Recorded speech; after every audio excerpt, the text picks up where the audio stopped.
This monster is called the Ghost Bomber. Officially, it's the B-2 bomber, but the troops have another name for it, the Spirit, because when it shows up, it's already too late. If you're unlucky enough to spot one overhead, your Spirit might just be the only thing that sees it, floating above your own body. No lights, no sound, no warning, no second chance. Just silence, until a 30,000-pound Still missile falls from 45,000 feet and punches through hundreds of feet of mountain like a meteor from God. That's what Iran forgot and started digging nuclear sites under mountains, thinking that would be enough. The Spirit reminded them why you don't provoke a ghost. And this is how it went down. June 21st, 2025, the countdown began. Somewhere deep in the heart of Missouri, under the midnight floodlights of Whiteman Air Force Base, the most expensive bomber on Earth was getting its final checks. Now, keep in mind, only 19 B-2 Spirits exist. That's it. You're more likely to see a UFO than one of these fly overhead.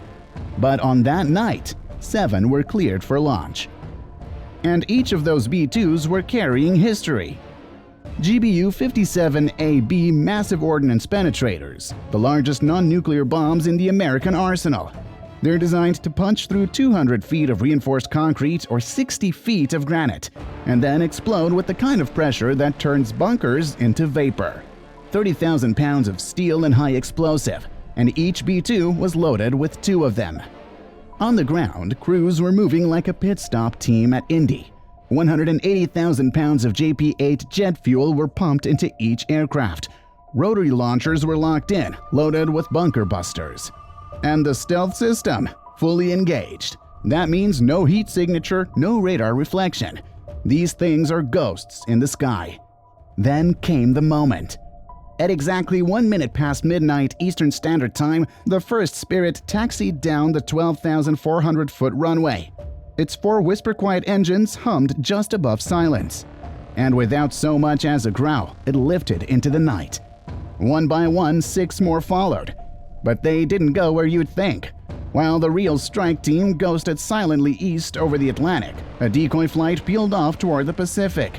And that was intentional. That's what you do when you know the whole world is watching. Russian and Chinese satellites caught the decoy on their screens. Perfect. Let him stare. Let him guess. Meanwhile, the real payload, the ghost bombers, were already gliding toward the Middle East, unseen, unheard, and unstoppable. Because this mission wasn't about being loud, it was about being precise. And as of that moment, Operation Midnight Hammer was airborne. Once the Spirits left American soil, challenge wasn't stealth, it was far away. The full round trip from Whiteman Air Force Base in Missouri to Iranian airspace and back is roughly 14,200 miles.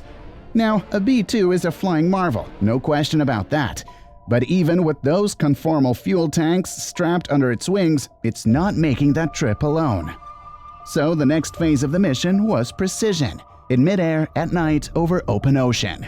At 4:00 a.m. Eastern, high above the mid-Atlantic, the first refueling began.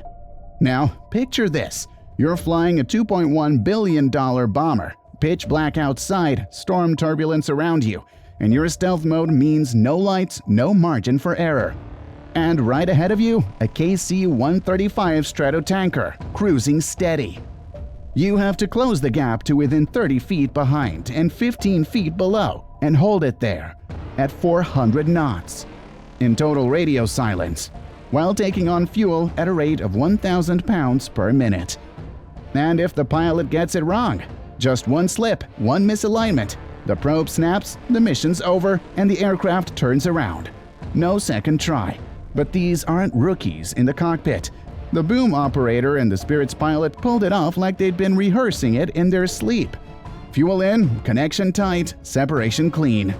Then it was on to the next and the next. Across the Atlantic and into the Middle East, the refueling dance happened 3 times in total, all flawlessly executed. By 15:30 Eastern, the strike group had officially entered Iraqi airspace. They were now within striking distance. The airspace ahead, still murky, but the ghosts were getting closer, and what was coming behind them would make sure the skies stayed clean. By the time the B-2s entered Iraqi airspace, they weren't alone anymore. because while the Ghost bombers were gliding in silently, unseen, untouched, the US had already deployed the Hammer to clear their path. Even Ghosts need a clean runway. And that's where America's air dominance really showed. Over 60 fighter aircraft were already in motion, sweeping ahead in the largest coordinated air dominance formation since Operation Iraqi Freedom. It was an aerial wall of silence and power.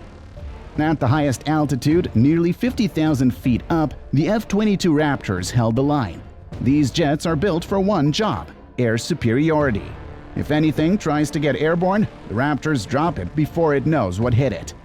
Just below them, the F-35As ran stealth recon, fully invisible on radar, but scanning everything with their AN/APG-81 and ASQ-239 systems.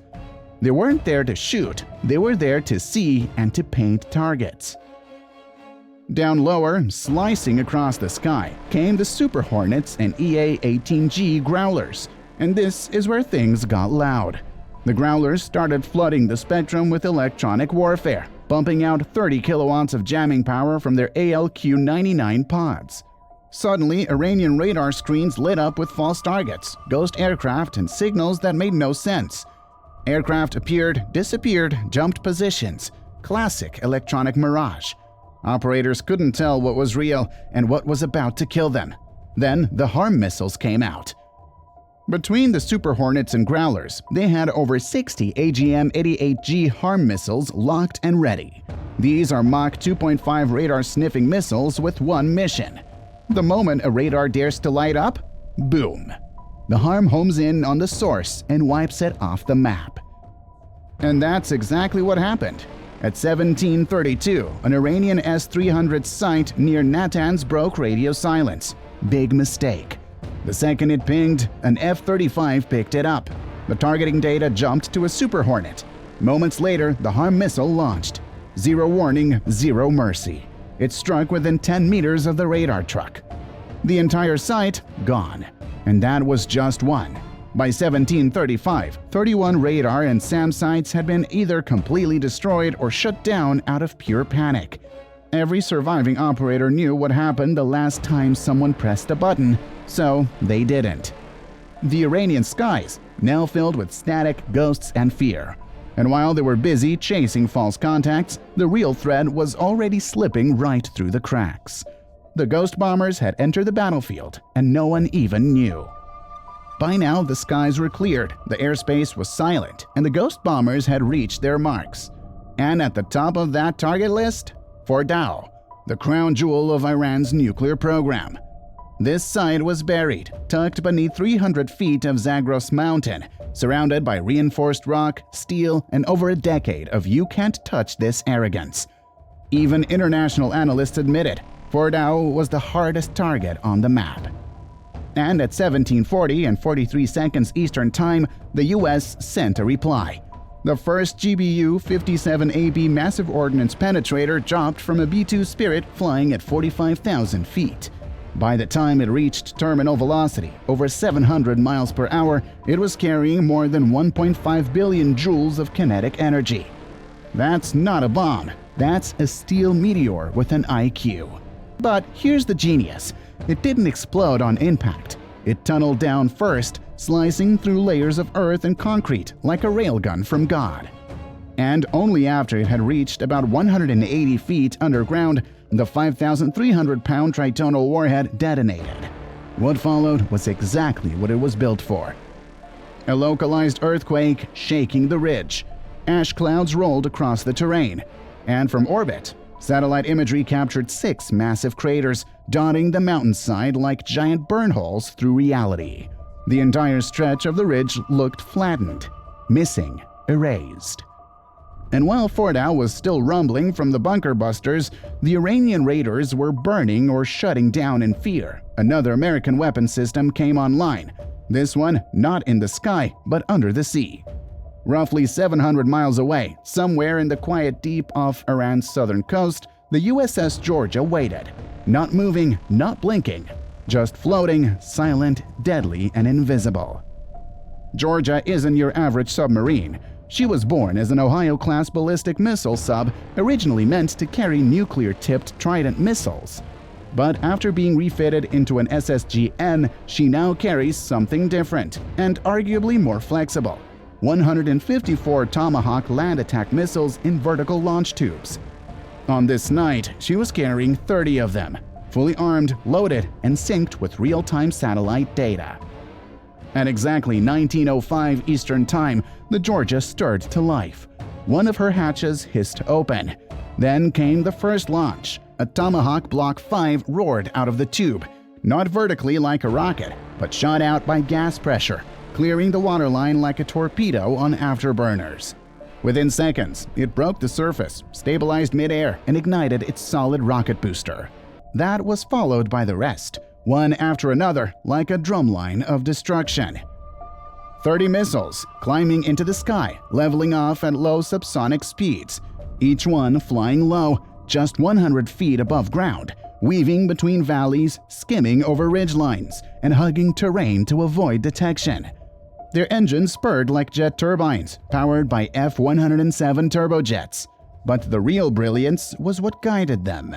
These weren't just fire-and-forget munitions. Each Tomahawk was guided by a combination of onboard AI navigation, terrain contour matching, and live satellite-fed scene comparison, meaning it could see its target and adapt mid-flight. And that made jamming or spoofing it nearly impossible. Their target, Isfahan, Iran's largest nuclear research hub. This isn't some off-grid bunker in the hills.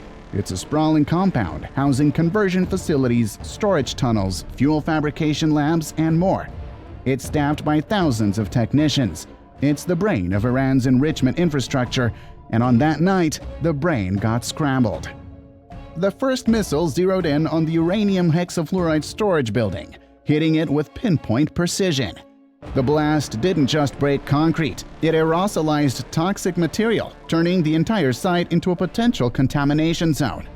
Seconds later, the rest of the barrage arrived, and the compound lit up like a war movie. Explosion after explosion, moving in sequence, targeting control halls, tunnel entrances, reinforced buildings, outer perimeters.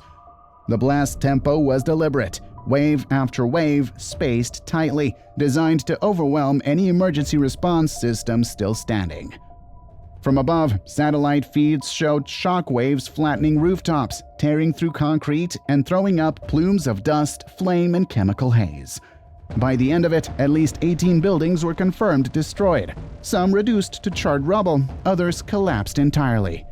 More notably, several of the tunnel entrances used to store enriched uranium were either damaged or completely sealed, meaning if there was material inside, it's either buried or, worse, exposed. And remember, this all happened while the Iranian air defenses were still looking the wrong way, because the B-2s got their attention, but the missiles came in through the back door. Isfahan didn't get a warning. It got surgical annihilation, straight from the depths. And while the toxic cloud still hovered over the ruins, another target was next in line.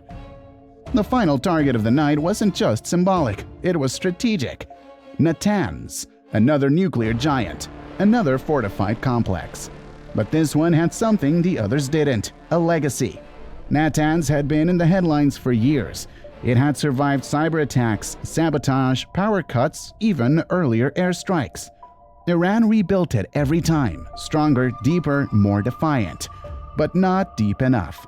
While Ferda was cracked open by bunker busters and Isfahan was leveled by cruise missiles, Natanz got both, a rare, brutal combination of air and sea power that left no part untouched. As the B-2 spirits peeled off from formation, two of them locked in a run straight over Natanz. Their rotary launchers spun into position. Each B-2 Spirit didn't just drop its payload and move on. This part of the mission was engineered to be surgical. The goal wasn't just to hit Natanz. The goal was to wipe out everything beneath it, layer by layer.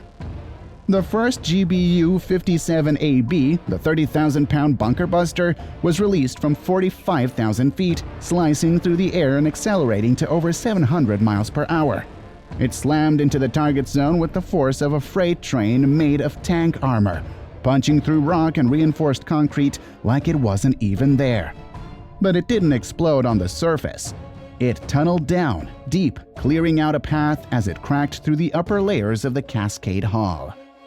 Then, once it hit the programmed detonation depth, it went off. 5,300 pounds of tritonal explosive, bursting 180 feet underground, turning the top layer of Natanz centrifuge complex into vapor and rubble. But that was only the first phase. Roughly a minute later, the second GBU-57 followed. This one dropped with even more precision.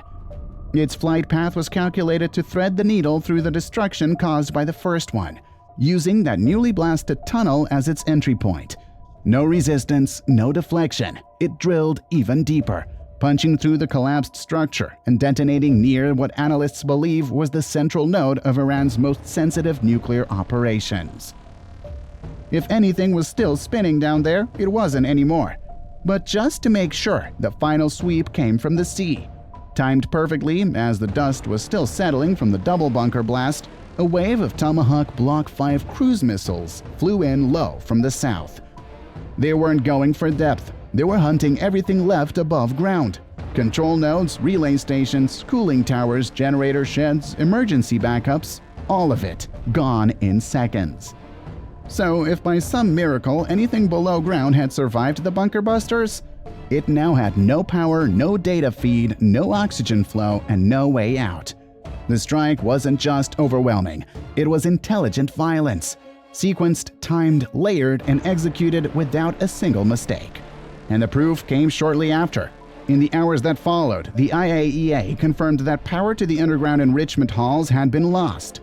The status of the centrifuges inside? Unknown, but experts didn't need to see the damage to understand the implications. When your enrichment facility goes dark and stays dark, it doesn't matter how thick the walls are. You're not enriching anything. Iran didn't rush to explain. They didn't hold press conferences. Because what could they say? The lights had gone out, and with that final strike, the full picture came into focus. In just 25 minutes, the United States military had hit 3 of Iran's most fortified nuclear facilities, from land, sea, and air, without losing a single aircraft, without triggering a single radar lock, and without a single Iranian jet daring to leave the runway.